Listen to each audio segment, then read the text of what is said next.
Hello everyone, it's Laura here and welcome back to my YouTube channel. Today's video is part 1 of a mini-series in which I will show you how to make a card and a coordinating tag using digital stamps by CC Designs. The images I'm using today are from the Roberto Rascal's Snowman Kids collection. This is a collection of 4 images and it is offered as a rubber stamp set or as digital files.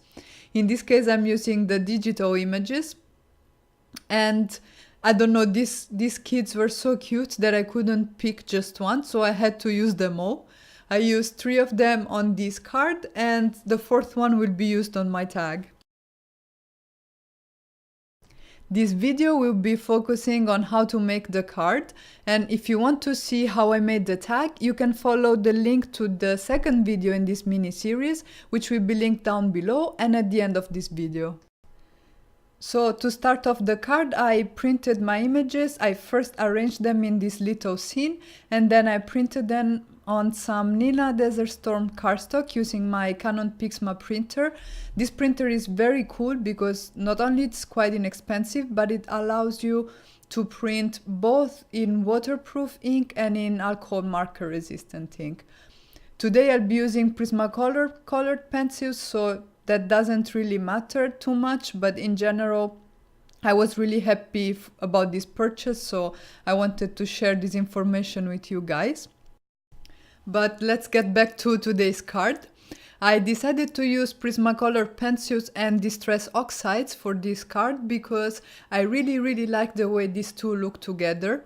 I think the muted chalky look of the oxides really matches very nicely with the feel you get when you use colored pencils, and even more so when you combine these two media with kraft cardstock. I started off by coloring in these little kids' suits, and I decided to color them white, but in order to add dimension we want to add some shadows to white objects too, so I am using some cool grays to add dimension and depth. And what I noticed with Prismacolor pencils is that in order to achieve a nice contrast, you want to start considerably darker with your shadows compared to your highlights. So for these little suits I started with gray 70%, so 70% cold gray, I'm sorry, and I ended up with pure white. So there are quite a few shades in between, but this way you get a very nice depth and quite a bit of dimension in your images. I shaded all my images as if my light comes from the top right. And I am working in layers, starting with a light hand, and you know, as I progress and put more and more layers on top, I start to add a little bit more pressure so that I get a smoother blend and a smoother finish. And in some cases I will start with the darkest marker, or rather pencil, and lay down in the areas where I think the shadows will be, and then gradually blend towards the lighter one. For the top hats, in most of the cases I started with the highlights, so I blocked out the areas where I thought the highlights should go, and then I moved on from there, either putting the shadow and then blending in between with the midtone, or just going from midtone to shadow. And this just kind of depends on how confident I feel about the placement of shadows and highlights in a certain part of the image. And I think I said pretty much what I had to say about the coloring. I will now leave you guys with some music to enjoy the rest of the coloring process. And for those of you who are not interested in that, you can skip at the minute that will appear here on screen to watch the rest of the card making process.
to create a mask for my images after having printed, the scene on the Nina Desert Storm cardstock. I printed the exact same file on some repositionable packaging labels that I used instead of masking paper. They're pretty inexpensive. They come in A4 sized sheets and they work nicely for, I have found no reason to complain about them. So I will list them in my blog post, which will be linked down below in case you're interested. So once I cut out my mask, I adhere it on top of my images, and now I'm using a stencil by My Favorite Things and pigment ink by Lawn Fawn to create a snow hill. And it would have probably been safer to do this before coloring the images, because if I had messed up something on my background, I would have wasted a lot of work. Because I want to do some more ink blending to create my sky, I need to create a mask for my snow hill. And what I did is I simply traced the stencil on some more masking paper and I cut out the shape with my scissors.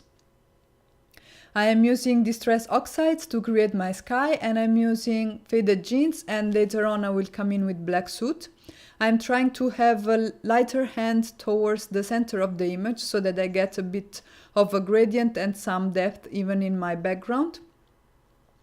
But I still want to get coverage, so I don't want any or almost any of the Desert Storm cardstock to show through.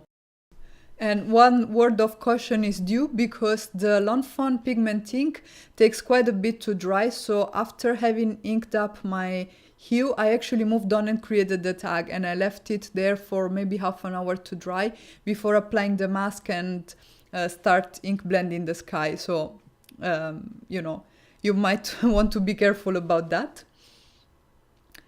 Now I'm using another stencil by My Favorite Things. This is called the Snowfall stencil to create, exactly the, snow falling from the sky. And I can finally, again, once I have left the pigment ink and the oxides to dry, I can peel off the mask to reveal my almost finished up scene.